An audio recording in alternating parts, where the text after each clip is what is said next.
Shabbat Shalom a todos. Shabbat Shalom. Que o Eterno nos abençoe em nome de Yeshua. Baruch Hashem. Hoje a Parashá é Vaishlach, que significa Ele envia. Nesta Parashá, irmãos, eu gostaria de falar sobre algumas coisas que eu acho serem realmente muito pertinentes. Eu não vou falar de anjos, eu não vou falar de Yaakov, tendo aquele relacionamento com esses seres celestiais, porque isso eu já falei no nosso último vídeo. Se você que está me assistindo agora tem interesse em saber disso, o vídeo que eu gravei, que já está no nosso canal, está falando sobre isso, tá? Então, eu quero começar falando hoje sobre a Brit Hadashah, né?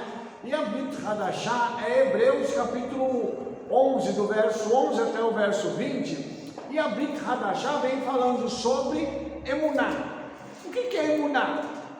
Emuná, ela é aquilo que a gente conhece como fé, tá? E é o nível de fé que a gente fala assim, é a fé que todo mundo deveria ter, porque essa fé, ela é o resultado do nosso relacionamento com Yeshua, através da palavra. E aqui, se você pegar esse texto, vem falando sobre Sara e Abraão, que eles receberam uma promessa, mesmo já estando velhos, o Senhor os abençoou para que eles tivessem um filho. E ele vem falando sobre algo que o Senhor já tinha preparado a eles, que era uma cidade. Vem falando de Isaac também, vem falando sobre Isaac quando abençoa Yaakov e Esaú. Mas a fé, ela é muito mais do que um sentimento ou uma emoção. A fé é uma pessoa, tá? E eu quero deixar uma coisa aqui bem clara, inclusive para você que está nos assistindo agora, que essa questão da emuná, ela está ligada com um termo em hebraico, que é a palavra amém, tá? E essa palavra amém, ela é um acróstico em hebraico que significa El Melech Neman, que traduzido seria Deus, meu rei é fiel. Então, quando nós temos emuná no Senhor, o que é que nós estamos dizendo a Ele? Que nós acreditamos que Ele é nosso rei, que Ele é fiel para cumprir tudo aquilo que nos prometeu. Quando a gente pega a vida dos patriarcas, a gente vai ver que é isso que está acontecendo. Eles andaram pela fé. Não significa que eles deram passos no escuro. Eu não sei nem onde eu estou indo, eu estou andando no escuro, eu vou dar um salto no escuro. Não, significa que eles tiveram um relacionamento com o Senhor tão profundo, que esse relacionamento permitia a eles tomar decisões, abrir a boca e agir de forma correta. E aí, como é que a Brit Hadashah chama isso? Andar no Espírito. E quando a Brit Hadashah diz que é para andar no Espírito, ela diz que é para a gente fazer isso com um motivo: para não satisfazer a concupiscência da carne. Porque a carne, irmãos, a carne ela briga, ela grita, ela chora, querendo ser satisfeita. Como isso acontece? Isso é todo dia, né? Por exemplo, a gente se levanta, a gente vai fazer o que primeiro? A gente ora primeiro, né? A gente ora, bebe água, faz aquela coisa toda. Mas aí quando a gente levanta, o que a carne diz? Vai fazer o café, vai fazer outra coisa, ou então dorme mais um pouquinho. Só. Ninguém é de ferro, vai dormir, fica na cama. Então, ao invés de satisfazer a concupiscência da carne, né? Aí nós estamos andando de acordo com o padrão da Torá. Aí a gente passa em algum lugar e você vai comer um sanduíche. E geralmente quando você vai comer um sanduíche não tem só coisa que a Torá manda. Tem outras coisas também. De repente eles estão fazendo aquele sanduíche com carne de porco e com bacon. E o cheiro vem e entra nas narinas, aí você fala assim, ai papai, aleluia. Por quê? Porque é uma luta para querer voltar para o padrão antigo. Então, por que esses homens e mulheres venceram? Porque eles disseram não ao padrão antigo. Eles disseram assim, eu não vou abrir mão do que eu recebi do papai. Se eu não abro mão, isso significa que eu vou viver como um sadique, como um justo. E é por isso que o nome deles está aqui em Hebreus capítulo 11. Você acha que a história é contada pelos derrotados? Não. Ela é contada por quem? Pelos príncipes vencedores que ousaram obedecer. Porque para ter obediência é preciso ter ousadia. Quem não é ousado não obedece. A pessoa, quando ela é influenciável, o que acontece? Há algum tempo atrás foi feito um teste social numa faculdade. Uma professora sabia que um dos seus alunos sempre chegava atrasado. E ela disse assim, eu vou pegar ele hoje e vou mostrar para ele como ele precisa ser influenciado. Então ela tinha distribuído para o pessoal pastas, para se colocar folhas verdes. As pastas eram verdes. E aí, essa mulher diz assim para todo mundo, ó, quem chegar agora depois do horário, nós vamos fazer uma brincadeira com essas pessoas. Nós vamos dizer que as pastas são vermelhas. Qual foi a situação que aconteceu? Esse aluno chega depois. E aí a professora pega, entrega a pasta para ele e fala assim, pega essa pasta vermelha e sente-se. Ele se sente e fala assim, professora, a pasta é verde. Ela disse assim, não, a pasta é vermelha. Ele falou, não, professora, a senhora está enganada. A pasta é verde. E ela diz, não, é vermelha. Ela fala para a classe, classe, de que cor que é a pasta? E todo mundo levanta a pasta e diz, vermelho. Ele fica confuso com aquilo, isso não é possível. Não é possível que eu estou doido sozinho, eu estou enxergando errado. Agora o verde é vermelho? Alguém mudou a convenção, trocou o nome da cor? Foi feito isso até que ele pegou e disse, a pasta é vermelha. Foi influenciado pela maioria. Nós temos aqui homens que não foram influenciados pela maioria, que venceram como minoria. Vamos tirar uma lição disso aqui. O Senhor não precisa de grandes exércitos, mas Ele precisa de gente firme.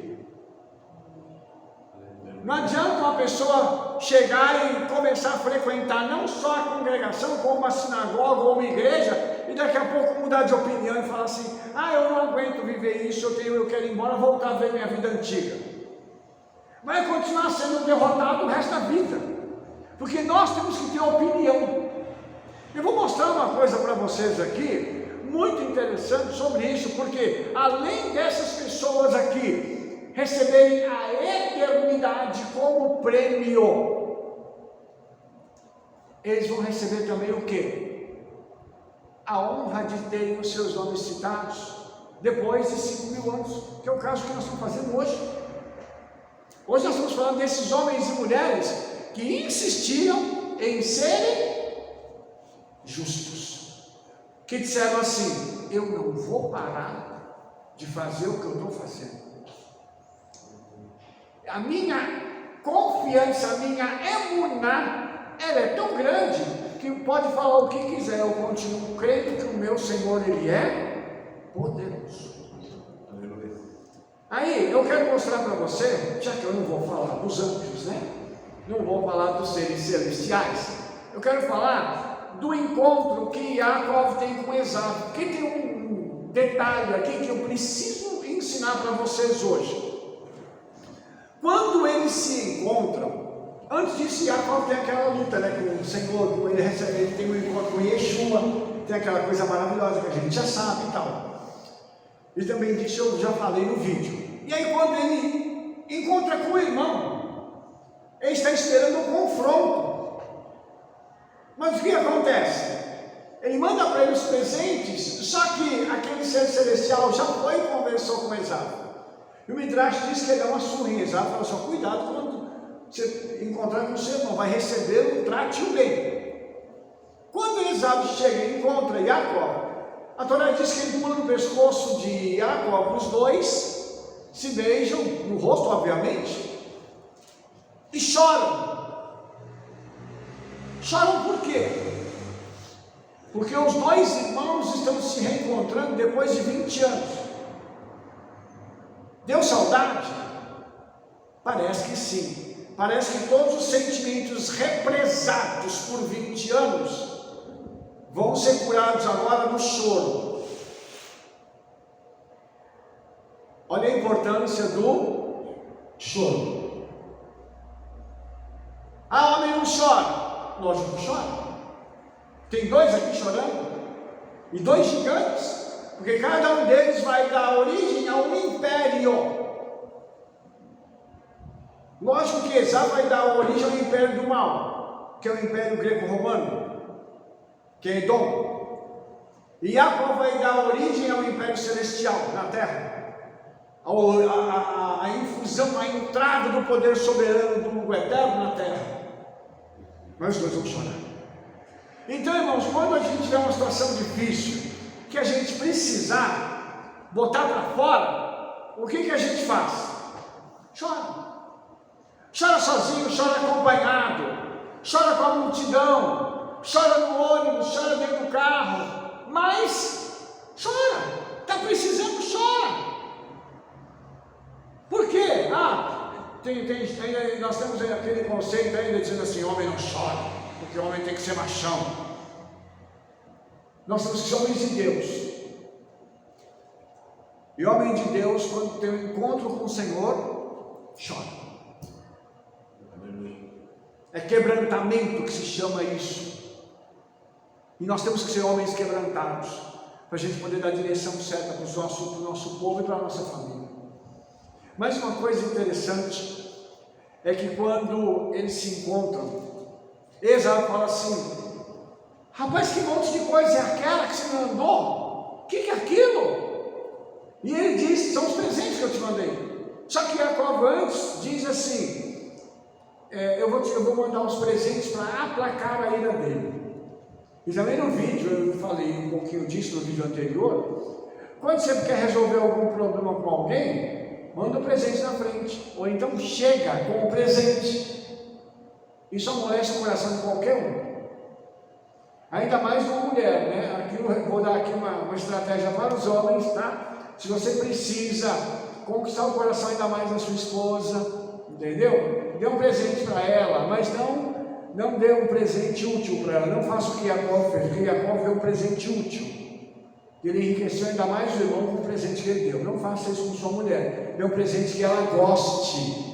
Algo que ela se sinta bem, se sinta feliz com aquele presente. Entendeu? Mas quando você vai dar um presente, por exemplo, para um homem, dependendo do homem, dê algo a ele que seja útil, que vai gerar conhecimento, que vai gerar riqueza na vida daquela pessoa. Então, quando eles se encontram, Esaú fala assim, mas por que você me mandou? Fica com aquilo que é teu. E Esaú diz uma frase, Gênesis 33, 9. E disse Esaú, tenho para mim bastante, meu irmão, seja para ti o que é teu. O que ele quer dizer com isso? Os nossos sábios foram interpretar isso e dizer o seguinte, quem diz que tem bastante, está dizendo o seguinte, ainda cabe mais. Se você quiser me dar mais, eu aceito. Um dinheirinho a mais, uma propriedade a mais, nunca é demais. E aí, nós vamos ver a forma como o ímpio lida com essa situação de dinheiro. Eu tenho bastante, mas se quiser, pode me dar, porque eu vou receber. E Jacó, ele diz uma outra coisa, lá no verso 11, ele diz assim, toma, rogo o meu presente que foi trazido para ti, que Elohim me fez misericórdia, porque tenho tudo. O quê? Eu tenho tudo. Um diz eu tenho bastante, outro diz eu tenho tudo. O que Jacó quis dizer? Eu estou feliz com aquilo que eu tenho. Enquanto Esaú estava dizendo, eu ainda preciso de mais riqueza. Eu tenho bastante, mas eu preciso de mais riqueza. A importância que se dá aos bens materiais. Esaú, que é o Império Romano, ele vai ter uma ênfase muito grande em dinheiro, em posição, em situação financeira, status. Uma das coisas que o Império Romano fazia era dividir em classes. E a última classe era dos escravos. E era praticamente impossível para um escravo deixar de ser escravo, porque ele nascia escravo. Então, não havia como mudar essa situação, a não ser que esse escravo fosse uma sumidade e conseguisse comprar a sua liberdade. Como acontecia algumas vezes nos jogos das arenas, onde eles eram grandes lutadores e conseguiam sair da condição de escravos. Mas fora disso não. Então, o que eu quero mostrar para você é que nós que servimos ao Senhor, nós não podemos ser apegados ao dinheiro. Tem que ter dinheiro? Tem. E eu oro para que você tenha muito. Eu oro para que Yeshua te abençoe com força e você tenha dinheiro para você dar, emprestar e não precisar, não fazer conta dele. Por quê? Porque nós entendemos que a bênção do Senhor enriquece. E essa palavra enriquecer lá em hebraico é trazer sucesso, fazer com que você fique realmente rico.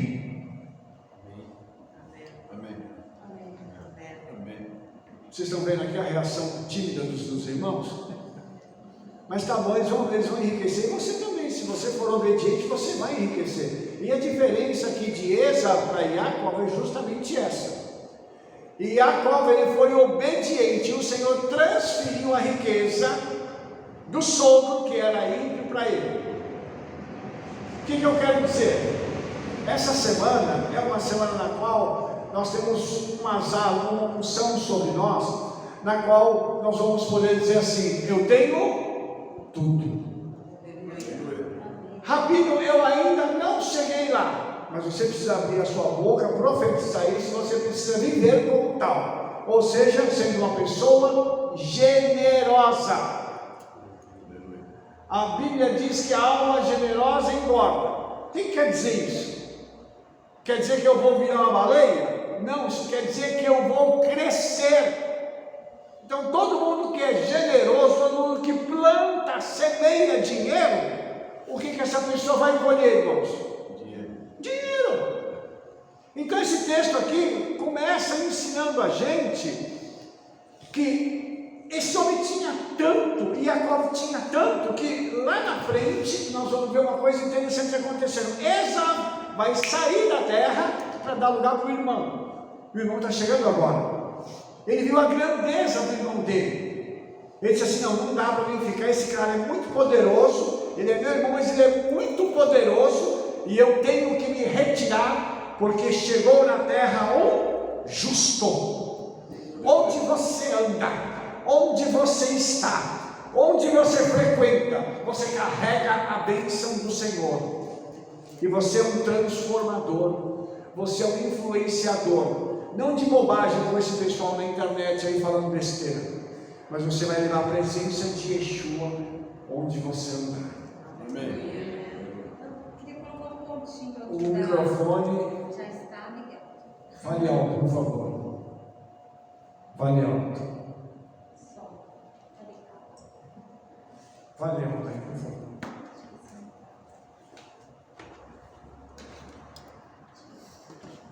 Estamos aguardando a pergunta da Rebeca.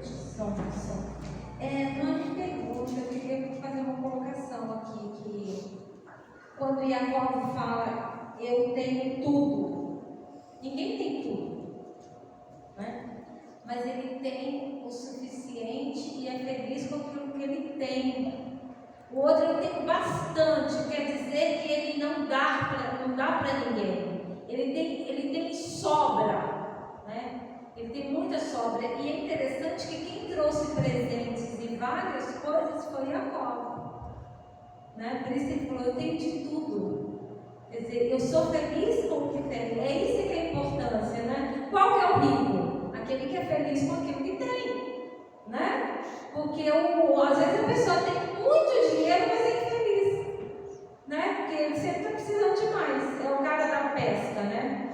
Que o rapaz chegou e falou, né? Por que o senhor estava pescando, né? E aí chegou um homem da cidade e falou: nossa, por que o senhor não faz de forma diferente? O senhor compra um iate para poder pescar e tal, e investe dinheiro. E aí no final, o senhor vem, senta aqui, pesca. Ele falou: mas eu já estou pescando. Ou seja, meu filho, eu não vou fazer tudo isso. Eu já estou pescando, eu estou feliz aqui pescando. Eu não vou ficar inventando. Então esse tudo aqui quer dizer que eu estou feliz com o que tenho. E eu sei distribuir também o que eu tenho. Ele está trazendo um monte de presente. Esaú está chegando com 400 homens. E Jacó não. Jacó está chegando com a família e os presentes. Totalmente diferente do ímpio, né? É verdade, Denise. A Denise levantou uma questão interessante aqui que eu gostaria que a gente pudesse parar para raciocinar um pouquinho. Por que Esaú chega sem presentes? Porque ele não vem com uma boa intenção. A intenção dele muda no caminho. Mas Jacó já vem com temor. Jacó já vem pensando em receber o irmão e já fazer alguma coisa para aplacar aqueles 20 anos de ira do irmão e dar presentes para ele. Então a pergunta é a seguinte: qual é a nossa atitude? Quando nós vamos para qualquer lugar visitar uma pessoa, nós vamos com as mãos vazias, como Esaú, ou vamos com as mãos cheias, como Jacó? Isso é importante a gente parar para ver. E outra coisa, irmãos, ninguém é tão pobre que não tenha nada para dar. A intenção de coração de chegar para uma pessoa e falar assim: eu comprei um presentinho para você, ainda que seja um presentinho de verdade, não seja uma coisa muito grande, mas a intenção de coração, ela faz diferença. E uma das coisas que deve ter chocado Esaú foi quando ele viu a família de Jacó, porque ele sai como Jacó, saiu sem nada, voltou como Jacó? Não, ele volta como Israel, o príncipe vencedor. Aleluia! Se você entrou aqui hoje como Jacó, vai sair daqui como Israel, o príncipe vencedor do Senhor, em nome de Yeshua. É isso. Então olhe só como é importante isso. E Jacó está voltando para tomar posse da sua herança. Pare para pensar nisso. Jacó estava em terra alheia, foi humilhado, trocaram o salário dele várias vezes, foi enganado. Aí chegou o momento que o Eterno falou assim: basta, acabou, agora é hora de eu mudar esse jogo. E na paraxá passada nós vimos isso, que até o sogro veio atrás dele, o mau caráter também, Lavã, e no final ele diz assim: tudo isso que você tem é meu.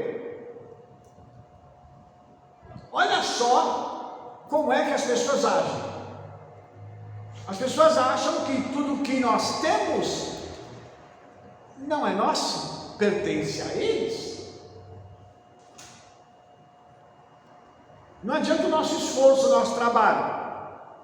Eles se permitem ainda dizer que aquilo que nós temos e somos não pertence a nós, é deles. Mas o que é deles não é nosso. Por isso, irmãos, a gente vai ver a diferença do justo e do ímpio. Por isso está escrito na palavra do Senhor que o ímpio vai plantar para o justo colher. Ah, Rabino, essa palavra foi só para aquela época, só se o Eterno estiver morto. Ele está morto? Não. Então a palavra dele está valendo para hoje. Que negócio é esse? Está chamando o Eterno do quê? De incompetente? É, ué. eu fiz no passado milagres, hoje eu não posso fazer mais não. Por que não pode fazer? Por que essa palavra que valeu para aquela época não vale para a gente? Lógico que vale. Então, irmãos, eu quero que você pare para pensar nisso. E Jacó, quando encontra com o irmão, ele diz essa palavra para o irmão, e o irmão fala assim: vamos embora então que eu vou levar vocês, eu vou escoltar vocês. Ele disse assim: não dá para mim, meu filho. Olha a mulherada que eu tenho, olha a filharada que eu tenho, olha o gado que eu tenho aqui. Não dá para andar, então vai que depois eu vou atrás. E é interessante que Jacó vai para uma cidade, e ele vai para uma cidade chamada Sucot. Ele fica debaixo do tabernáculo do Senhor. Ele vai para debaixo da proteção do Eterno.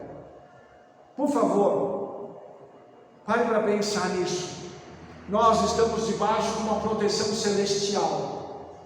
A sua casa, você pode não ver, mas se você pudesse ver acima da sua casa, você ia ver alguém guardando a sua casa, guardando a sua vida, guardando o seu carro. Sabe quando você sai para trabalhar? Você acha que você sai sozinho? Os anjos saem com você. Rabino, e a minha casa fica sozinha? Não, ela fica sendo guardada por outro grupo de anjos. Irmãos, nós temos escolta celestial. Aí eu brinco e falo assim: é chato ser príncipe, né? É chato ser princesa, porque nós somos os queridinhos do Senhor. E óbvio, eu estou falando de gente obediente, né? Mas eu não estou falando de qualquer um. Mas eu quero que a gente pare para pensar que Jacó estava debaixo dessa proteção, e ninguém podia tocar na vida dele. Para tocar tem que ter permissão. Você acha que Satanás pode tocar na minha vida ou na sua sem permissão? No livro de Jó está escrito que Satanás estava rodeando a terra, foi até o sétimo céu, deixaram ele entrar, né? Chegou diante do trono, e o Senhor fala assim: você viu o meu servo Jó? O único homem que é elogiado na Bíblia, no céu, e que está escrito: viu meu servo Jó? Aí Satanás diz assim: lógico, você protege ele de todos os lados. A gente não pode chegar, a gente não pode colocar a mão nele. Ele é teu queridinho. Como é que eu vou provar se ele é fiel mesmo? Aí o Senhor deixa mexer. E uma coisa, irmãos, é que quando Satanás tira, o Senhor fala assim: não toca na vida. E chega um momento que o Senhor fala assim: agora pega e devolve. Devolve agora. Ladrão você tem que devolver. E a Bíblia diz que quando o ladrão é pego roubando, ele tem que devolver 7 vezes mais. Ou seja, entrega tudo, entrega, vai entregando. O que você acha que aconteceu com Jacó? Por que você acha que ele está voltando rico? Você acha que Jacó não era uma pessoa generosa? Você acha que Jacó não era uma pessoa justa?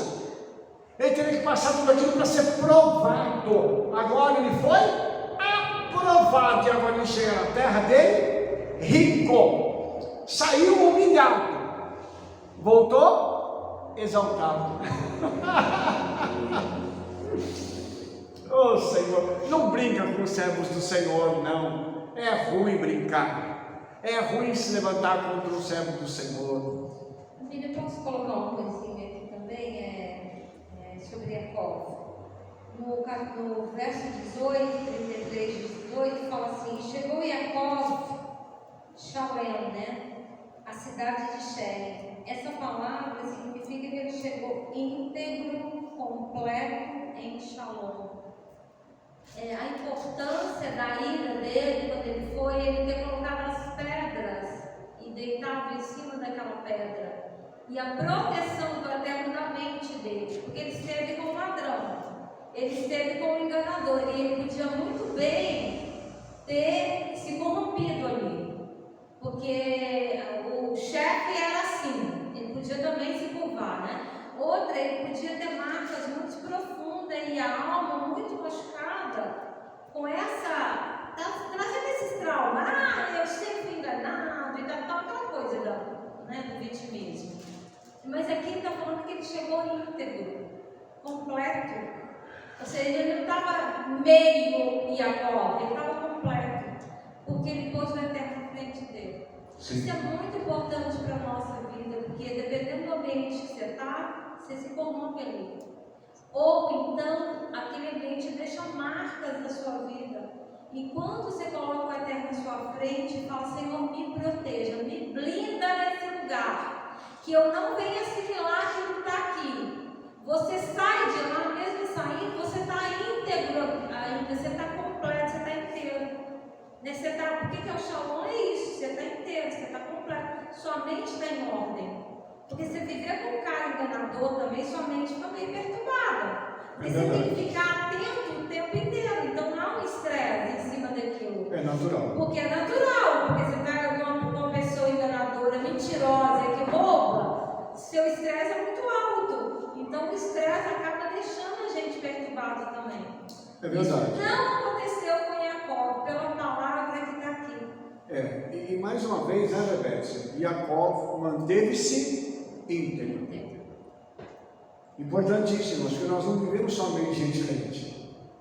Nós vivemos no meio de gente ímpia, que vai querer enganar, que vai querer passar para trás, que vai querer fazer as coisas para poder nos engolir. Mas olha, tudo o que foi feito com Jacó, o Senhor honrou ele. Isso é importante. Ele passou o que tinha que passar, viveu o que tinha que viver e o Senhor o honrou. O importante não é o princípio, não, o importante é o final. No final ele saiu honrado. Jó saiu no final honrado. Toda a tribulação que ele passou, toda a luta que ele teve, fez com que ele ficasse depois numa situação de honra. Quero só mostrar uma outra coisa para os irmãos, ainda naquele sentido de mexe com o servo do Eterno e, com todo respeito, se ferra, né? Diná, filha de Leia, esta que dera Jacó, saiu para ver as filhas da terra. E Shechem, filho de Hamor, Reveu, príncipe da terra, daquela terra, viva, tomou e deitou-se com ela e humilhou. Gênesis 34, 1 e 2. Diná estava passeando pelas propriedades, ao redor da propriedade de Jacó, porque ele tinha comprado uma propriedade. E aí ela viu as filhas da cidade lá, de Shechem, né? E ela acaba sendo vista, né? Pelo Shechem, né? Que era filho de Hamor, que tinha o mesmo nome da cidade, né? E aí esse rapaz, ele gostou dela e ao invés de conversar com ela, ele raptou-a, levou para casa, fez sexo com ela e humilhou-a. Porque essa palavra humilhar, em hebraico, anã, ela significa afligir, oprimir, humilhar.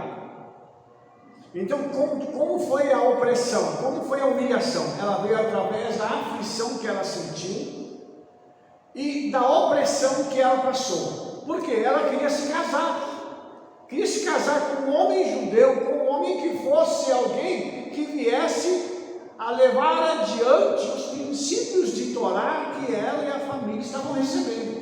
De repente ela é raptada por um homem que vai e força ela e diz: agora eu te amo, agora eu quero que você seja minha esposa. Ela foi ultrajada moralmente. Só que a notícia chegou até Jacó e ele precisava conversar com os filhos, só que os filhos estavam no campo cuidando do gado. E aí Hamor, pai de Shechem, vai até onde Jacó está. E eles se encontram, né? E os filhos de Jacó ficam irados com aquilo que eles ouviram. E aí tem o discurso do pai Hamor com Jacó, falando o seguinte: olha, a alma de Shechem, meu filho, está enamorada da vossa filha. Dai-lhe a peça-nos por mulher e aparentai-vos conosco. Dai-nos as vossas filhas e tomai as nossas filhas para vós, e habitareis conosco. e a terra estará diante de vós. Habitai e negociai nela, e tomai possessão dela. E disse Sherem ao pai dela e aos irmãos dela: Ache eu graça em vossos olhos, e darei o que me disseres. Aumentai muito sobre mim o dote, e a dádiva, e a darei, e darei o que me disseres. Dai-me somente a moça por mulher. Essa reunião estava sendo feita pelos homens, e ela estava já com o Sherem na casa dele. Ela não estava ali para participar da reunião, nem para dizer se ela queria ou não. Então, queria que vocês prestassem atenção no que está acontecendo aqui, tá? Porque o Senhor preparou algo para este povo. Por que eu estou dizendo que o Senhor preparou? Porque se ele raptou Diná, ele fazia isso comumente, porque ele era filho do dono da cidade. E fazia o que queria com qualquer mulher e ninguém falava nada. Ou seja, o consentimento era equivalente à concordância. Rabino Shaul fala isso em Romanos capítulo 1. No final do versículo, no último versículo, ele diz que as pessoas que consentem com o pecado vão ter o mesmo preço dado a elas, ou seja, a mesma punição que os pecadores. Ou seja, quem concorda com o aborto vai ter, no dia do juízo, vai ser julgado como se tivesse feito aborto. Quem concorda com outros tipos de roubo, de assassinato e tudo mais, no dia do julgamento vai ser julgado como se a pessoa fosse um assassino e etc. Aqui, esse rapaz, ele já tinha feito isso e a cidade inteira concordava. Por que eu estou dizendo isso? Porque eu vou mostrar para vocês o que vai acontecer com a cidade inteira, tá? Essa cidade era uma cidade que concordava com a iniquidade. E aí, voltando para a reunião dos homens, né? Os filhos de Jacó, porque eles agora vão entrar no circuito para falar, porque eles estão falando com Jacó, e eles vão entrar no circuito e diz assim: então responderam os filhos de Jacó a Sherem e a Ramor, seu pai, enganosamente falaram, porquanto havia violado a Diná, sua irmã. Irmãos, veja bem, eles vão ter que usar agora de uma estratégia para poder resolver o problema. E por que eu estou dizendo isso? Alguém dentre eles deve ter tido discernimento de que eles deveriam matar todo mundo. Mas eles acabaram de chegar naquele lugar e acontece uma tragédia dessa. Como é que eles iam fazer para vencer uma cidade inteira? Tem que ter uma estratégia. E na hora, com certeza, o Senhor deu para eles uma estratégia. Qual foi a estratégia? Vamos circuncidar todo mundo. Eles são incircuncisos. Nós, judeus, somos circuncidados.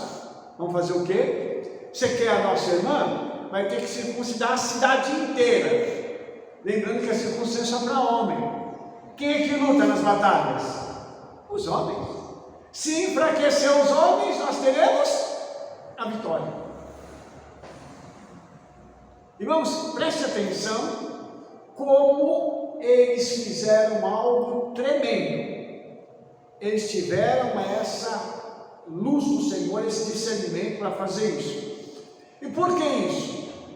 Porque a medida de iniquidade da cidade de Sherem havia chegado no limite. O Senhor disse assim: agora está na hora de eu punir essa cidade. Como é que ele fez para punir a cidade? Ele escolheu os seus filhos e permitiu que se levantasse contra uma filha dele. Antes de falar o final, eu vou abrir um parênteses aqui. Sabe quando o Senhor quer julgar alguém que está no teu relacionamento, no teu quadro, né, de relacionamento, o que ele faz?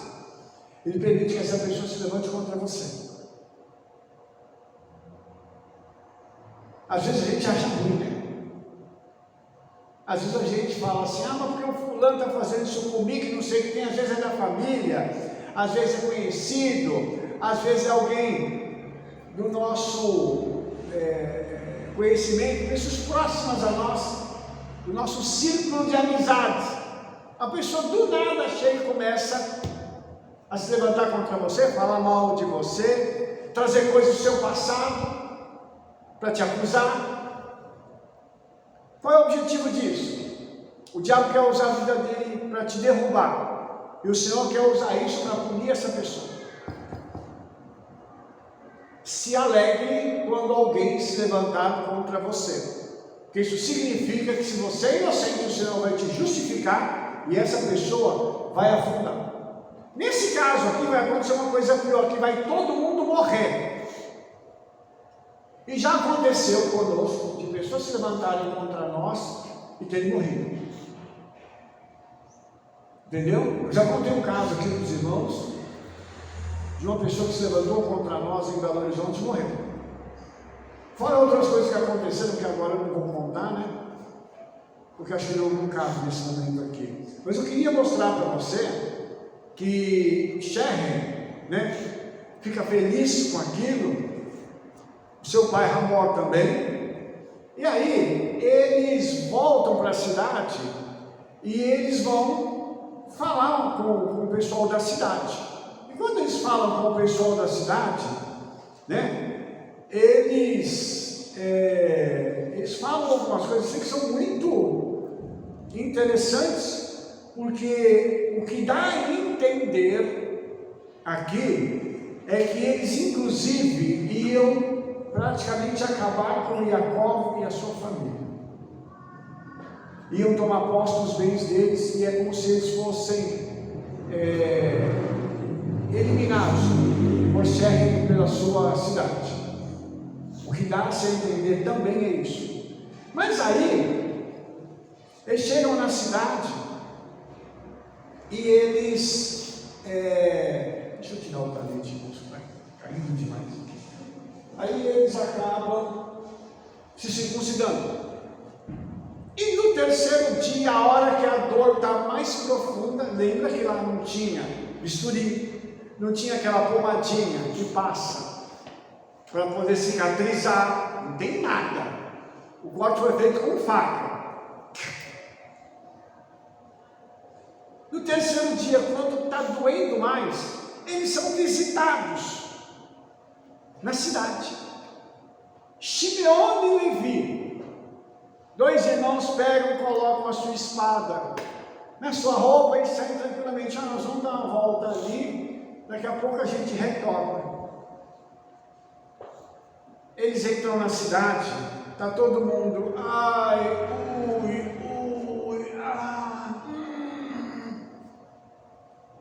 Isso, está tudo bem com vocês? Está doendo, está bem, mas está doendo. Verdade, Nós viemos aqui, estou eu imaginando agora, nós viemos aqui para resolver o problema da nossa irmã. O que aconteceu? E eles já devem ter tirado a espada e matado Sherry, Hamor, e começaram a matar todos os homens da cidade, porque eles não tiveram como reagir, eles não tinham força para lutar. 2 homens mataram os homens da cidade inteira para vingar Diná. E aí, irmãos, eu quero que você pare para pensar o seguinte: as pessoas quando se levantam contra você, contra mim, sem motivo, eles estão pedindo e assinando uma sentença de morte, a não ser que haja arrependimento. Se não houver arrependimento, e aqui não houve, a morte é iminente. Eu queria que você parasse para pensar que demorou 3 dias, e esse número 3 ele é muito profético quando se fala de morte, morte e ressurreição, ele é muito profético. Então, veja bem o que aconteceu aqui, para que aqueles homens fossem mortos. Aí eles saqueiam a cidade, pegam como escravas as mulheres e as crianças, e vão até Jacó. E quando eles chegam e falam com Jacó fica apavorado, porque Jacó não esperava que eles fizessem isso. Provavelmente na mente de Jacó havia um outro desfecho possível, e eu não vejo qual, mas havia um desfecho possível. E aí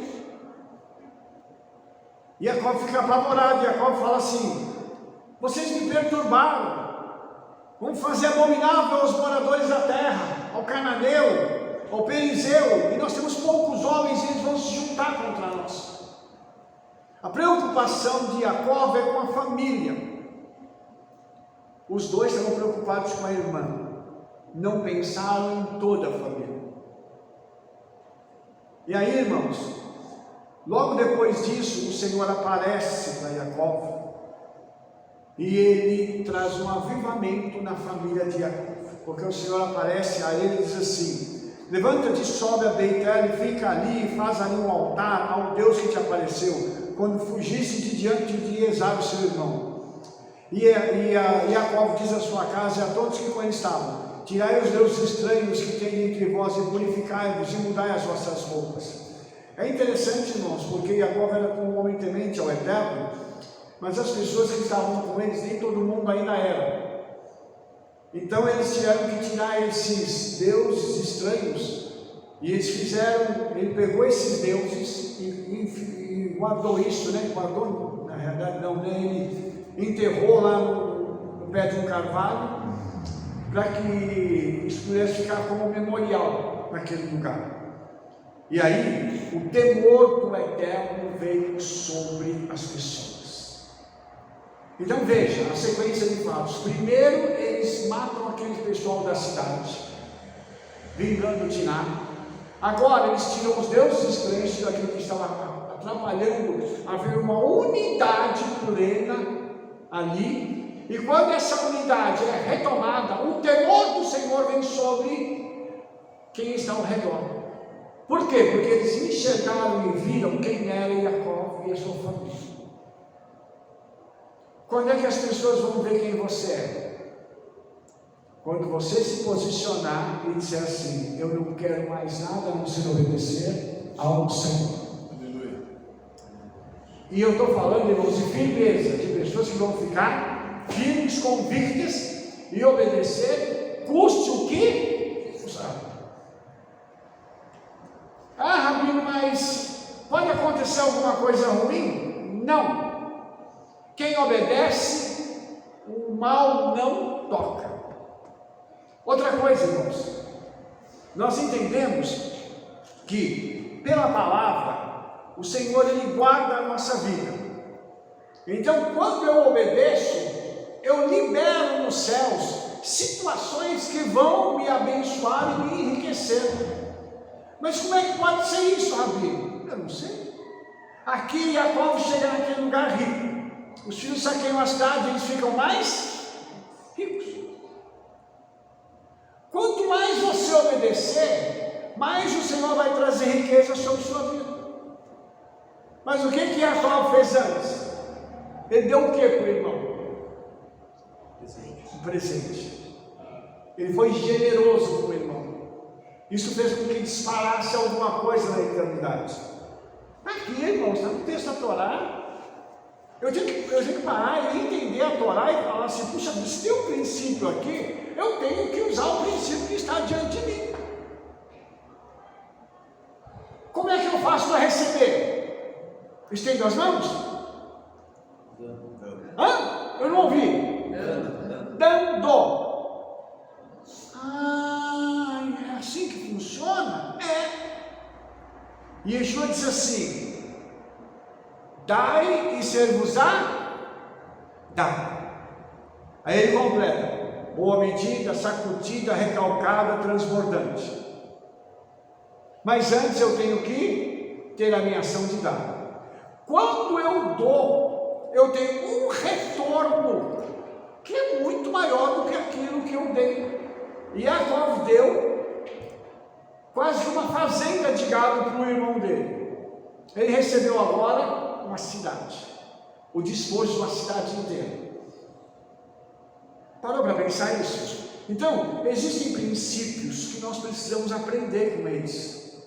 Isso aqui, irmãos, é um princípio em que ele estava numa situação de perigo, algo que podia se transformar numa tragédia na família de Jacó, porque ia ser mais uma marca na família. Ele já tinha sido, tentaram enganar ele, tentaram roubar ele, tentaram fazer um monte de coisa com a família. Agora ia chegar uma outra pessoa para ferir quem? A filha. Irmãos, pensa bem, 11 irmãos, o 12º vai nascer daqui a pouco, 11 irmãos, uma irmã. Como é que essa menina era tratada no meio daquele monte de homem? Uma princesa, uma bonequinha. Se alguém olhasse para a menina torta, os irmãos iam olhar e falar assim: Paulo, tem algum problema aí, meu? É minha irmã, está olhando feio, por quê? E é assim, a família que tem muito homem, só tem uma mulher, ela é uma princesa. Então, ela era tida assim, tanto que os irmãos viram para Jacó e falaram assim: ó, eles vão tratar a nossa irmã como uma prostituta? Eles são rígidos da palavra, porque ela não era uma prostituta, ela era uma princesa. Por isso, o Senhor, ele julga. Por favor, entenda isso. A emissão de decretos celestiais em Rosh Hashanah. Eu já falei isso para vocês, já ensinei isso. O que você acha que o Senhor tinha feito anteriormente?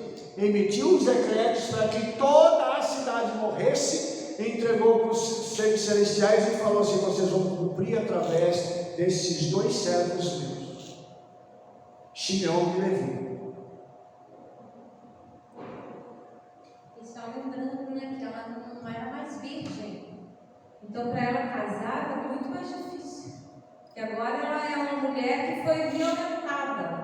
Ela não é uma mulher que está virgem dentro de casa e pode casar. Não, ela é uma violentada, né? Que já passou por um processo, que conhece homem, né? A Torá tem muito isso, que não conheceu o homem, ela já conhece o homem. E da pior forma, né? Da pior forma. Então, eu nem sei, eu acho que ela nem casaria, né?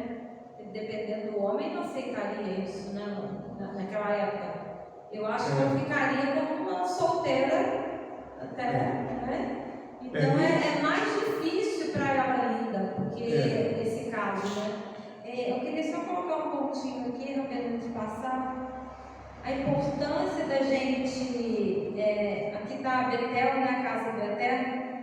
Tem momentos que a gente tem que tirar os nossos deuses estranhos, purificar a nossa vida e mudar as nossas vestes. É verdade. Porque ao longo do caminho a gente começa a criar deuses. Isso todos nós, né? Seja carro, seja casa, seja esposa, seja filho, seja trabalho, seja o que for. A gente vai criando deuses que são mais importantes do que o eterno, né? Eu abro mão do eterno, mas não abro mão disso aqui, né?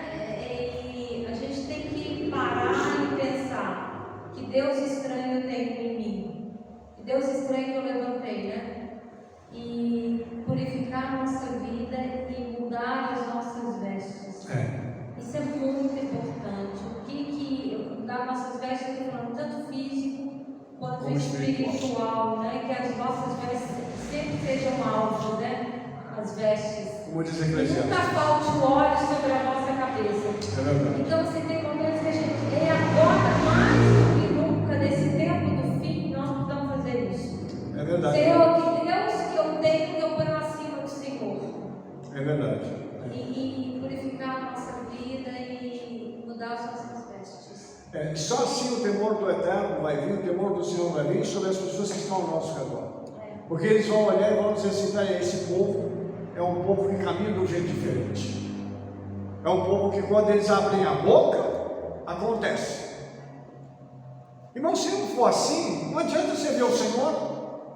Fala para mim, adianta ser diferente? Adianta a gente ser igual o pessoal lá fora? Mentir, roubar, enganar? Fala as coisas e não cumpre? Que raio de troço é esse? Desculpe usar essa linguagem, mas a gente precisa abrir os olhos. Por isso que a Rebete falou: tem que tirar esses deuses estranhos que estão no nosso meio, para a gente poder ver resultado, da gente abrir a boca e as coisas acontecerem. Tem vocês que são sacerdotes, vocês as irmãs que são mulheres de Deus, tem que abrir a boca e acontecer. Você tem que falar assim: o meu Senhor vai fazer. Aleluia. Você quer se levantar? Levanta. Mas eu quero te dar uma palavra: o meu Senhor vai me honrar. Faz o que você quiser, o meu Senhor vai me honrar. Amém. Não tem que ter medo, irmãos. Nós não temos que ter medo. Outra coisa, quando ele acontece tudo isso aqui, o Senhor fala para ele assim: faça um altar ao Deus que te apareceu. Faz um altar. Tem hora, irmãos, que a gente tem que ter um altar dentro da nossa casa. O lugar onde você vai orar, o lugar onde você vai colocar as suas angústias diante do Senhor. Tem que ter um lugarzinho lá separado para você falar assim: é aqui que eu choro, é aqui que eu clamo, é aqui que eu falo com o Senhor. Tem que ter um lugar para ter um altar. Por que o altar da congregação é ali e a gente não deixa ninguém subir? Porque aquele lugar é um lugar separado, é um lugar santo, é um lugar onde a presença do Senhor está. O Senhor pode ter em qualquer lugar, mas tem um lugar na sua casa, na minha casa, onde o Senhor ele vem e começa a falar com a gente. Aleluia. Tem que ter esse lugar.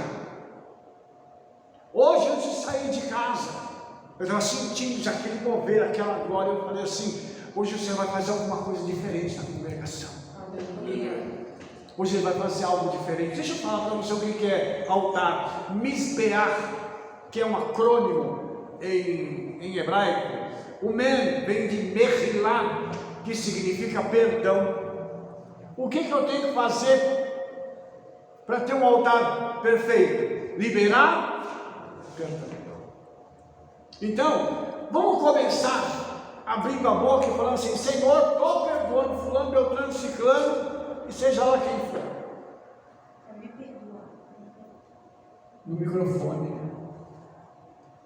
Estou me perdoando também, né? Estou me perdoando também. Tem que se perdoar, porque tem hora que a gente faz as coisas, a gente fala assim: mas eu não me perdoo por aquilo que eu fiz, porque não consigo, porque eu errei. Quem é que não erra aqui? Tem alguém que não erra? Se tiver, avisa que nós vamos te pegar um cano e dar uma canonizada em você. Pau, uma canada. Depois tem a letra Zain, que é Zehut, que é o mérito. Todos nós, irmãos, temos que ter mérito diante do Senhor. O que é mérito? Vem de onde o mérito? Da nossa obediência. Quem vai para o altar carrega perdão primeiro e carrega o mérito da sua obediência. Por isso a gente vai para o altar, porque nós somos obedientes. Ninguém vai para o altar com desobediência. Quem vai para o altar vai para obedecer o quê? Uma mitzvah. E quem vai obedecer mitzvah é porque quer ser obediente. Depois tem a terceira palavra, que é a letra B, que é brahá, a bênção. Liberei perdão, sou obediente e tenho a bênção. A bênção se manifestando aqui no altar. Quando a gente coloca qualquer coisa no altar, isso volta para a gente como bênção. Lembra de Abraão? Ele colocou o que no altar? Isaac. Isaac morreu? Voltou com a bênção dele, para poder trazer a multiplicação de nações que viriam através dele. Então, tudo que a gente põe no altar é abençoado. Por favor, entenda isso. Nós precisamos usar o altar como lugar de bênção. E a última letra, que é a letra Rei, Raim, vidas. A consequência final do altar é que nós recebemos vida aqui e na eternidade. Então, 4 coisas: perdão, mérito, bênção e vida. O altar produz isso na nossa existência. Todas as vezes que o Senhor diz assim, vai para o altar e entrega, a gente vai para o altar e entrega, isso vem no pacote. Mas depende da minha obediência, primeiro do meu perdão e da minha obediência. Aí eu recebo a bênção e a vida começa a fluir em mim de uma forma sobrenatural. Então todas essas coisas Jacó teve como experiência diante do Senhor. Você quer ter experiência com Yeshua? Vá para a sua casa e use o altar. Venha aqui para a congregação e use o altar. Se aproxime do Senhor com perdão, com obediência. Receba a bênção e deixa o Espírito Santo trazer uma nova vida em você, trazer alegria. Porque, irmãos, fora disso, a nossa existência não tem sentido. Nós vamos fazer o quê? Então, para a vida ter sentido, a gente tem que ter esse tipo de coisa. Então, só para mim dar continuidade, agora tem uma pergunta, irmãos? Nossa, vocês estão vendo que eles estão falando um pouco hoje, né? O pessoal está quietinho hoje. Eu não sei se vocês estão entendendo tudo ou não estão entendendo nada, mas tudo bem. Espero que vocês estejam me acompanhando aí, tá? Gênesis 35, 9 a 10, assim, e apareceu Elohim outra vez a Jacó, vindo de Padã Arã, e abençoou. Olha que coisa tremenda. Olha o que é ter intimidade. O Senhor apareceu para ele de novo, outra vez. Sabe aquele amigo que quando você precisa dele, ele fala assim: estou indo aí para te ver, e para te confortar, e para te consolar, e te abençoo.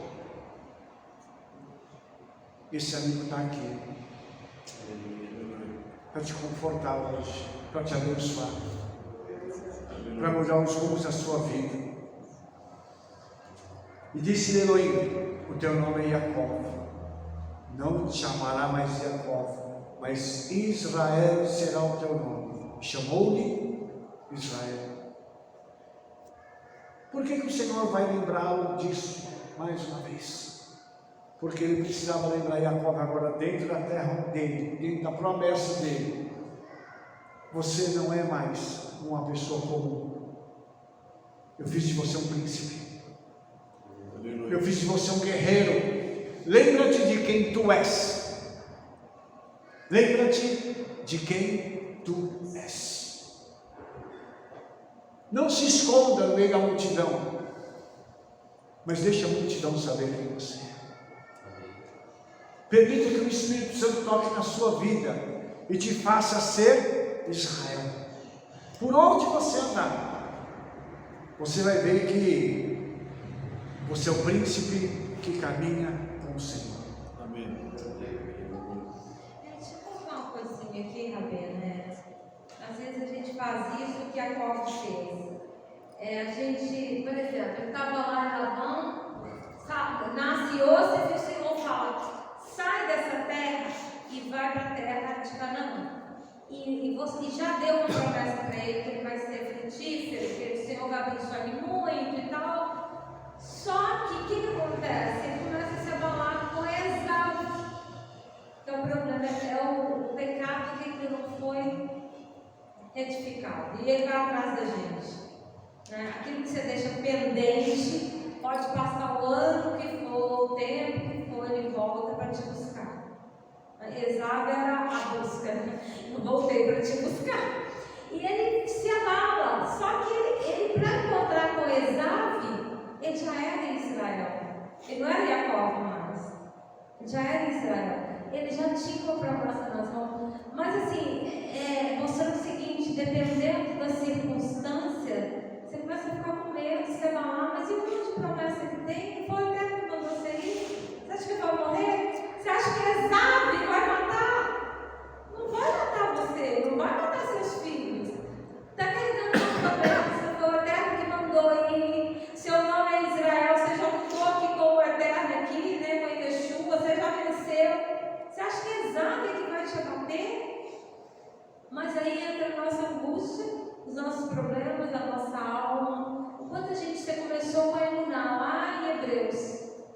né? O quanto a gente precisa confiar no eterno, independente das circunstâncias. Porque nós carregamos uma promessa. O Senhor não vai deixar ninguém nos matar, não. Né? É verdade. E só lembrando, né, irmãos, uma coisa que o Lebedes está trazendo. O problema que ele teve 20 anos atrás, vai voltar para ele poder resolver. E lembra que Esaú foi quem enganou Jacó. Enganou o pai dele, mas não enganou o Eterno. Mas ele vai ter que vir para ajustar contas. E como eu disse para você, Esaú vai ter que pegar as coisas e ir embora. E Jacó vai ficar na promessa. Então não se preocupe não. Porque você e eu já lutamos com o Senhor. Nós não somos mais aquela mesma pessoa do passado. Hoje tem uma outra pessoa aqui. Lembra que aquela pessoa morreu e ressuscitou uma outra pessoa que está aqui hoje para poder dizer o seguinte: eu lutei e venci. E por que o Senhor vem para ele e fala de novo que ele é Israel? Para reafirmar a identidade de vencedor dele. Não dá para a gente simplesmente abrir mão da nossa vitória. Só porque alguém chega gritando e diz assim: ah, eu vou matar você. Eu venho com 400 homens para te intimidar. E o quê? O que eu tenho com isso? Eu venho com 1 milhão. Eu e o Senhor juntos somos mais do que 1 milhão de pessoas. Você não entendeu? Eu vou desenhar para você então. Né? Espero que você esteja me entendendo. Irmão, qualquer coisa que for dita contra você, qualquer um que vier para te intimidar, e o diabo manda a gente para intimidar, para enfraquecer a gente. Por quê? Porque emocionalmente nós continuamos vivendo no mundo.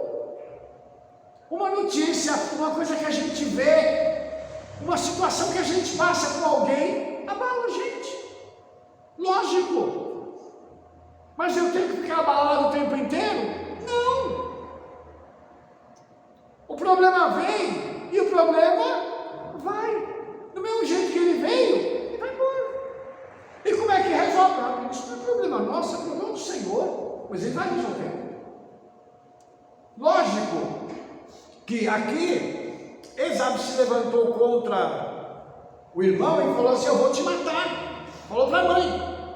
A mãe ficou sabendo e falou assim: ó, vai embora. Agora, ao invés de matar, o que ele está fazendo? Ele está recebendo o irmão e viu que o irmão era tão poderoso, ele falou assim: eu tenho que ir embora.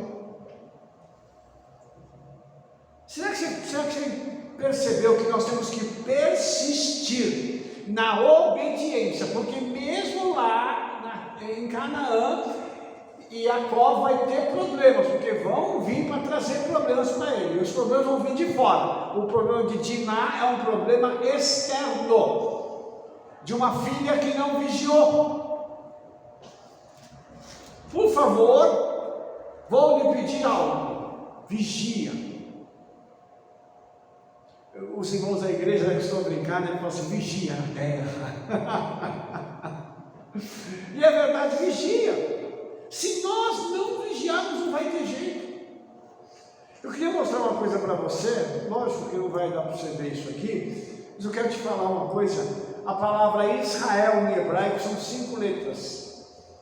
E as 5 letras em hebraico, elas formam um acrônimo das 4 matriarcas e dos 3 patriarcas.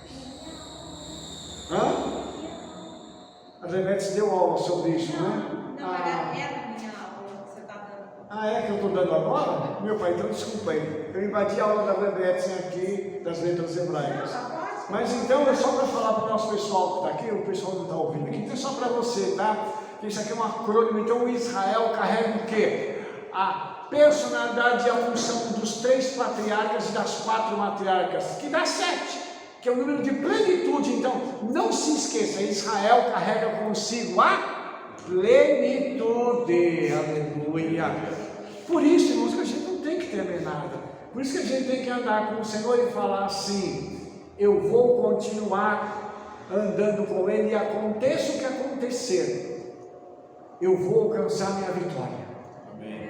Por quê? Porque em Gênesis 35, 11, ele fala assim: disse mais Elohim, eu sou o El Shaddai, frutifica e multiplica-te. Uma nação, sim, uma multidão de nações sairá de ti, e reis procederão dos teus lombos, e te darei a ti a terra que tenho dado a Abraham e a Isaac, e a tua descendência depois de ti darei a terra. Irmãos, ele estava dizendo para Jacob que ele é El Shaddai.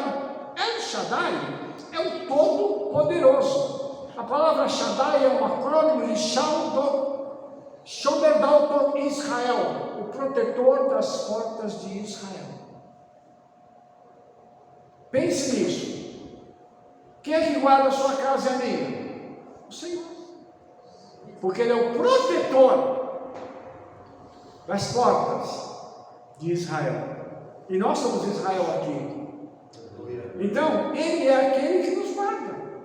Quando você tem uma mezuzá na sua casa, aquela mezuzá representa isso.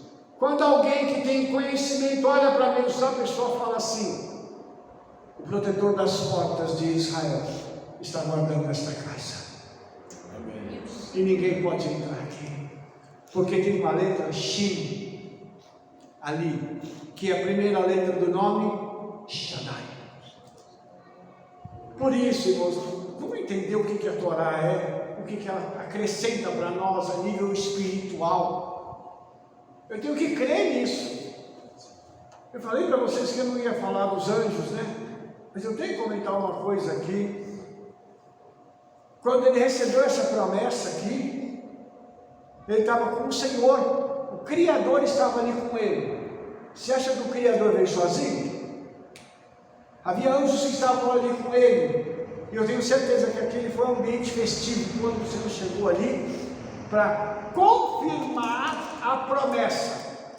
Deixa eu te dizer uma coisa: o que o Senhor prometeu para você, eu vou ser ousado agora, Ele vai confirmar essa semana.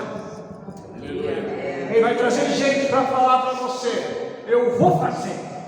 Aleluia. E não, ele não só fala, como Ele faz. Porque está escrito: aquele que prometeu é fiel para cumprir. Então Ele vai fazer. Por isso, irmãos, Ele disse para Jacob: olha, portanto, o que você faz? Frutifica e multiplica-te. Eu quero liberar essa palavra sobre a tua vida: frutifique e multiplica-te. Em nome de Yeshua. Que você comece a dar frutos, mas não poucos.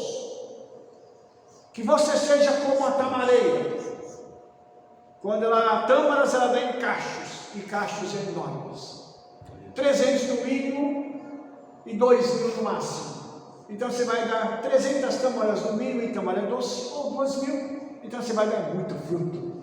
Para a glória do nome do Senhor. Então, essa palavra foi dada a ele, e o Senhor honrou essa palavra. E aí, nós vamos ter aqui no final da Parashá, né, nós vamos ter um momento não muito bom, né, porque vai morrer Rahel, né, no trabalho de parto. E aí, quando ela morre, o filho, alguém dá o nome dele de Benoni, né? Mas o pai vai chamar de Benjamim, filho da minha mão direita. Vocês sabem o que é a destra do Senhor na Bíblia? Quando o profeta Isaías fala que a destra do Senhor e o seu braço forte nos deram o livramento, sabe o que é a destra? Os nossos sábios dizem que a destra é o próprio Mashiach. Porque ele está dizendo aqui, filho da minha mão direita, é como se ele estivesse dizendo que é o filho da força, mas é o filho que o Mashiach deu para ele, da mulher amada dele. E aqui tem uma coisa interessante, porque no território de Benjamim foi construído o Beit HaMikdash, o templo, que é em Jerusalém. quando as tribos receberam cada um o seu local. Para a tribo de Benjamim coube a cidade de Jerusalém, aquele território. Olha que honra foi dada a esse menino que vai nascer aqui. Esse nome dele é um nome muito profético, é muito interessante, esse nome. E quando Raquel morre, ela morre no caminho de Efrata, que é em Betlehem, que é ali ao lado da cidade de Jerusalém hoje. E tem uma coluna que está lá, que é o local onde ela foi sepultada. Então, eu queria que a gente pudesse parar para pensar que quando acontece uma coisa que pode parecer uma tragédia, nasce algo maior ainda. O Senhor dá luz a algo maior ainda. A mãe morreu, mas o filho que nasceu seria um grande homem de Deus. E no local onde foi designado para ele e para os seus filhos, hoje está a cidade de Jerusalém, que é chamada a cidade do grande rei. Meu Pai, que coisa tremenda. Irmãos, eu vou ver se a gente consegue falar aqui. Deixa eu só falar um pouquinho. Liga o microfone. Sobre a Torá, nada é fora do lugar, né? Raquel morre no meio do caminho, né? E lá em Mateus, quando os meninos estão sendo mortos por Herodes, ele fala que se cumpre o que o profeta Jeremias fala. Em Ramá se ouviu uma voz, lamentação, choro e grande pranto. Raquel chorando dos seus filhos e não querendo ser consolada. E como ela ficou no meio do caminho, e ali em Jeremias ele vai falar dos exilados, né, dos que foram cativos. Ela está chorando pelos filhos e o Senhor fala: não chore mais, porque eles voltarão. Aleluia. Então, como a Torá, tudo é perfeito. Porque ela foi a única matriarca que não morreu e foi enterrada na Macpela, na cova. Na gruta. Ela foi a única, porque ela ficou no meio do caminho, né? É verdade. Mas era o propósito do Eterno ela ficar no meio do caminho. É verdade. E como a Rebésia falou, né? Da morte, né? Dos filhos. Quantas vezes o povo de Israel foi atacado? Nossos antepassados foram mortos. A gente sabe disso, né? E os nossos inimigos, né, muitas vezes se alegraram. Se alegraram com a morte.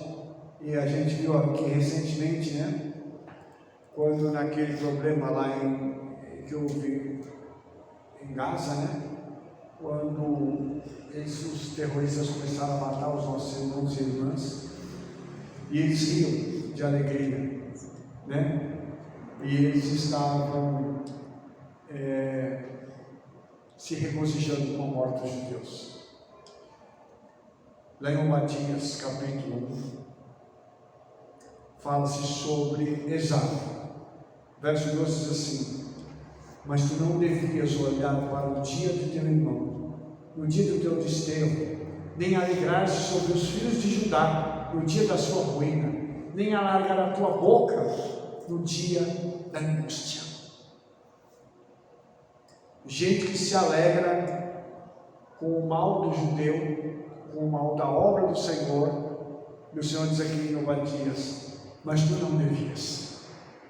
Ou seja, quem se alegra com o mal que se faz com Israel, com os judeus ou com a obra do Senhor, está com os seus dias contados. Porque ele diz assim: porque o dia do Senhor está perto.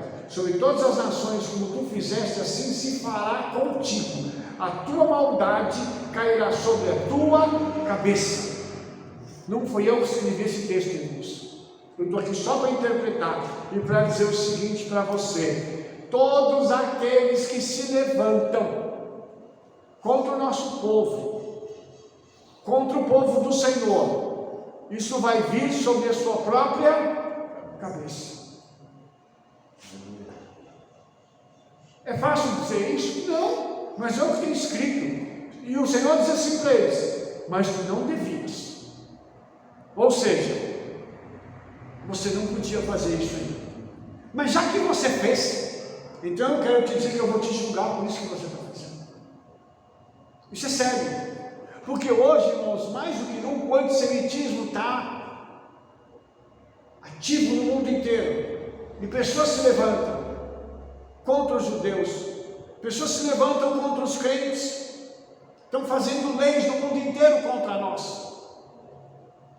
O Abdias está dizendo: tu não devias, mas faz. E aí ele diz assim: a tua maldade cairá sobre a tua cabeça. Assim como você fez, farão com você. Ou seja, tudo que o homem planta, ele colherá.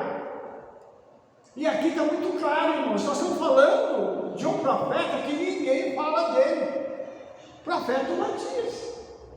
Pequenininho o livro dele, mas olha a importância do que ele está dizendo aqui. Uma profecia para o futuro, para os nossos dias. Para nos lembrar também que quando nós estamos fazendo tudo certinho, e as pessoas, mais uma vez, falam de levante, né? As pessoas se levantam, como aconteceu com os patriarcas. O Senhor então anota e diz assim: eu vou punir. Porque não adianta, irmãos, a gente pegar e achar, como eu ouvi gente falando: não, o Senhor não pune ninguém, não, isso é mentira. Então tem que jogar a Bíblia fora. Tem que jogar a história de Israel fora, a história da humanidade fora. Vou só dar um exemplo para os irmãos aqui. Peça. Lembra de Peça? A última praga, o Senhor fez o quê? Matou todos os primogênitos do Egito. Todos. Por que ele matou? Porque eles haviam matado as crianças judias que eles tinham nascido para poder tentar matar aquele que seria o libertador de Israel, que era Moshe. Quer fazer? Recebe. De volta. Então, irmãos, quem fala isso, infelizmente tem gente falando isso aí na internet, tem gente dizendo assim: não, isso é mentira, o Eterno não pune ninguém, ele não é tão ruim assim. A questão não é ser ruim, a questão é ser justo. O ímpio e o justo não habitarão juntos. Não adianta querer forçar a barra num texto bíblico e dizer assim: porque o Senhor é tão bonzinho que vai todo mundo para o céu. Só se for da boca da onça. Porque não vai. Não vai, irmãos. Não adianta. E nós sabemos que não vai. E nós vamos ver naquele grande dia, porque Yeshua fala que ele vai separar os bodes de um lado e as ovelhas do outro. Bode, irmãos, a gente sabe o que é bode. A gente sabe como é o caráter de um bode. E a gente sabe como é que é uma ovelha. O caráter de uma ovelha. Então, quando Yeshua fizer a separação, naquele dia ele vai dizer assim: tem oportunidade para vocês, que é o que está acontecendo. Obadias está dizendo isso. Vocês tiveram uma oportunidade, vocês não deviam fazer o que vocês fizeram. Você acha que aqui Labão não teve oportunidade? Você acha que as pessoas que tiveram contato com os patriarcas não tiveram oportunidade? Você acha que as pessoas que viveram no tempo de Yeshua não tiveram oportunidade? Hoje as pessoas não estão tendo oportunidade e mesmo assim estão jogando fora. Para me encerrar, estão jogando fora por quê? Volta para a história de Esau. Um prato de lentilha, nada. Estão abrindo mão das coisas do Senhor por nada. Aí, vou falar com você que está me ouvindo aqui. As pessoas estão abandonando congregação, sinagoga e igreja, por quê? Por nada. Porque ficou magoadinha com alguém. Porque o pastor ou o líder falou alguma coisa, ela não gostou e foi embora. Prefere colocar em risco a salvação do que se submeter. Irmãos, de novo, a história não é contada pelos derrotados, mas pelos vitoriosos. E lá no livro de Apocalipse diz assim: o que vencer, eu darei todas estas coisas. E a gente vai ver aqui na história que o Senhor, ele separou Israel para entregar para Israel todas as coisas. Todos os judeus vão receber isso? Não, porque vai ter gente que vai ser desobediente no meio do povo de Israel. Hoje a gente vê esse cenário.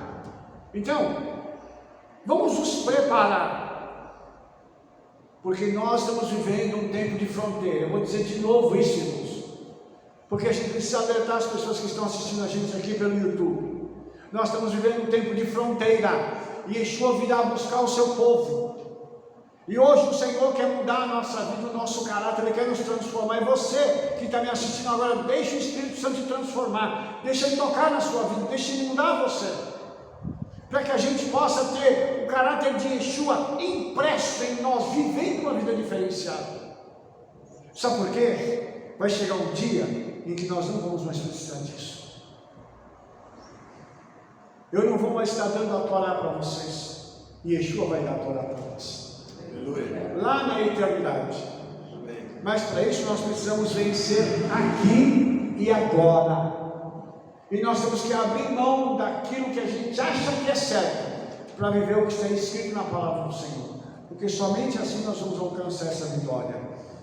Então, eu quero mais uma vez pedir ao Senhor que Ele possa, nessa semana, fazer aquelas coisas que são impossíveis aos nossos olhos, mas que elas possam acontecer na nossa vida. Que Esaú vá embora, que Esaú vá embora, e que Jacó fique com tudo aquilo que é seu de direito.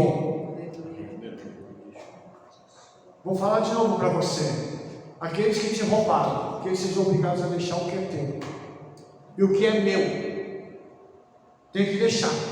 Vai lá e entrega. Pega as coisas e vai embora, em nome de Yeshua. E para você que nos assistiu até agora, que o Eterno abençoe sua vida em nome de Yeshua. Eu quero deixar essa palavra profética para você também. Que o Senhor possa tocar na sua vida e na vida daqueles que te fizeram mal, para trazer para você a tua vitória. Que você possa se alegrar e que o Senhor possa te justificar hoje, em nome de Yeshua Mashiach. Amém? Fica na Shalom, nós nos vemos no nosso próximo vídeo. Shalom, shalom, shavuotov, e espalhe o trabalho que nós estamos fazendo para todo mundo aí. E não esquece de dar um like e favoritar. Te vejo logo mais. Shalom, shalom, shavuotov, toda rabá.